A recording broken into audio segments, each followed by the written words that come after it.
Good day everyone, I am Kyla Takoloy and my topic is all about interference of light. So what is interference? Interference is the phenomenon in which two waves superpose to form the resultant wave of the lower, higher, or same amplitude. The most commonly seen interference is the optical interference or light interference. This is because light waves are randomly generated every which way by most sources. The most common example of interference of light is the soap bubble, which reflects white colors when illuminated by a light source. The colors that you can see in the soap bubble are due to interference between light rays reflected from the front and back surfaces of the thin film of soap making up the bubble. The colors depend on the thickness of the film, ranging from black where the film is thinnest to red where it is thickest.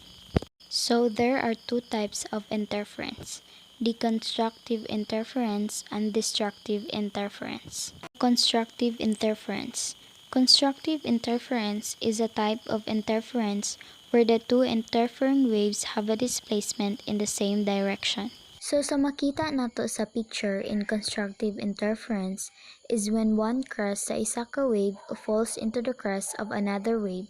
So ang mahitabo if magtagbo sila, the resultant amplitude will be maximum, and the two interfering waves will have the same displacement which is in the same direction. Consider two waves which travel in same direction with same frequency. Now, the amplitude of the waves gets add up when the light waves are at same place and time.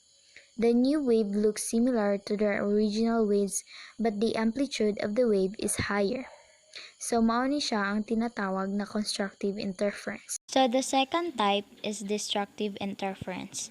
It is a type of interference where the two interfering waves have a displacement in the opposite direction. So, when the crest of one wave falls on the trough of another wave, the resultant amplitude will be minimum.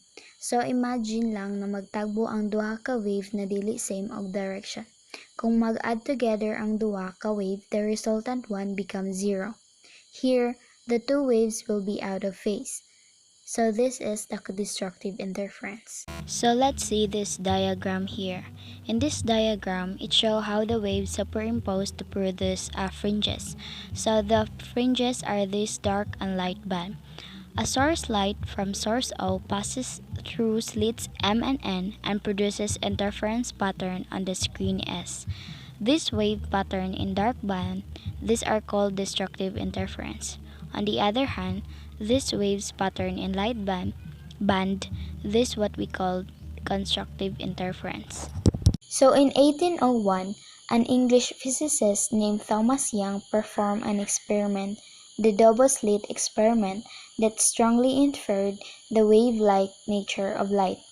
Because he believed that light was composed of waves, Young reasoned that some type of interaction would occur when two light waves met. Young's experiment was based on the hypothesis that if light were wave-like in nature, then it should behave in a manner similar to waves on a pan of water. Where two opposing water waves meet, they should react in a specific manner to either reinforce or destroy each other. If the two waves are in step or the crests meet, then they should combine to make a larger wave.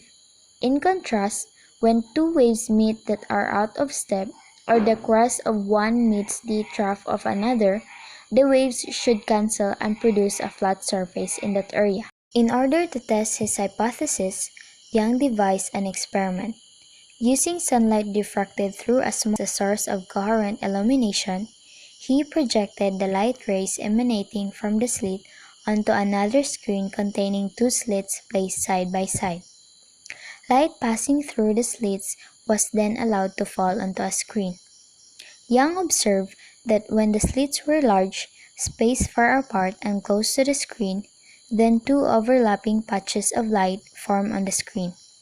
However, when he reduced the size of the slits and brought them closer together, the light passing through the slits and onto the screen produced distinct bands of color separated by dark regions in a serial order. Young coined the term interference fringes to describe the bands and realized that these colored bands could only be produced if light were acting like a wave. That would be all. Thank you for listening. I hope you've learned something from my topic.